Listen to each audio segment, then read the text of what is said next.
Comment enfin tenir vos bonnes résolutions en 2024?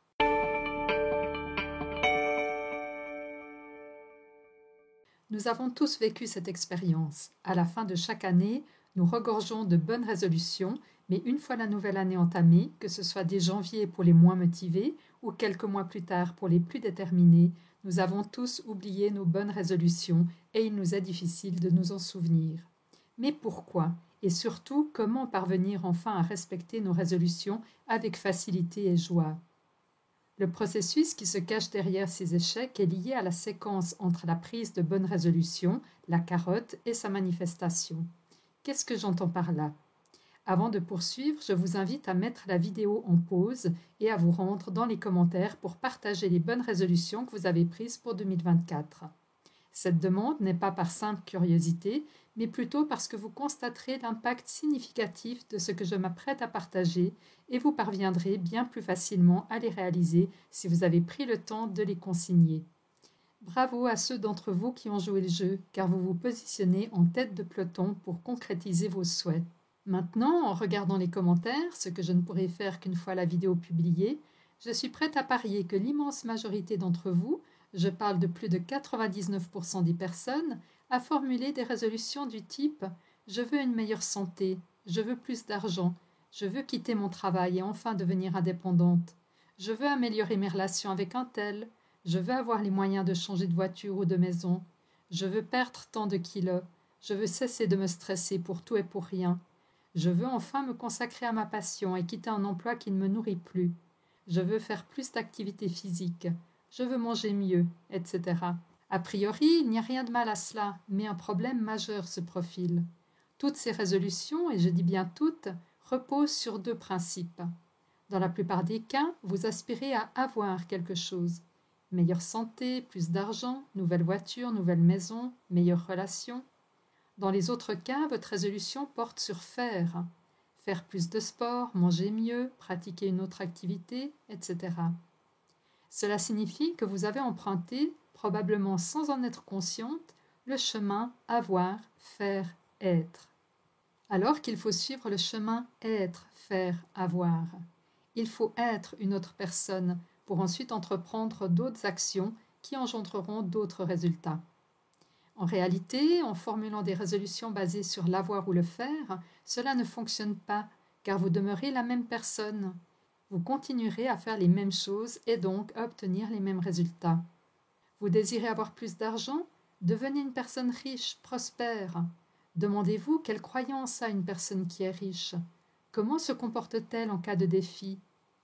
Si vous désirez devenir coach de vie qui rencontre un grand succès, mettez-vous dans la peau de cette coach. Quelles sont ses croyances par rapport à la réussite? Quelle est sa vision d'elle-même? La confiance qui l'habite, le fait qu'elle ne ressent aucune limite à son succès et à sa renommée. Vous voulez être en meilleure santé? Adoptez le mindset d'une personne en bonne santé. Comment passe-t-elle ses journées? Que se fait-elle à manger? Vous aspirez à changer d'activité professionnelle et exercer votre passion? Transformez-vous en cette nouvelle personne qui réussit tout ce qu'elle fait. Quelles sont les croyances qui l'ont accompagnée tout au long de sa formation? Qu'a-t-elle fait quand elle a eu besoin d'argent pour se l'offrir? Pensez-vous qu'elle s'est plainte de ne pas avoir l'argent ou qu'elle a cherché des moyens d'en avoir? Pensez-vous qu'elle a eu des croyances limitantes? Mettez-vous dans la peau de la personne que vous désirez devenir. Harv Eker, un auteur dont j'ai appliqué les enseignements au début des années 2000, écrit d'ailleurs dans son livre L'esprit millionnaire, comment devenir millionnaire en possédant un esprit millionnaire, ce qui ensuite déclenchera les actions puis les résultats qui en découlent.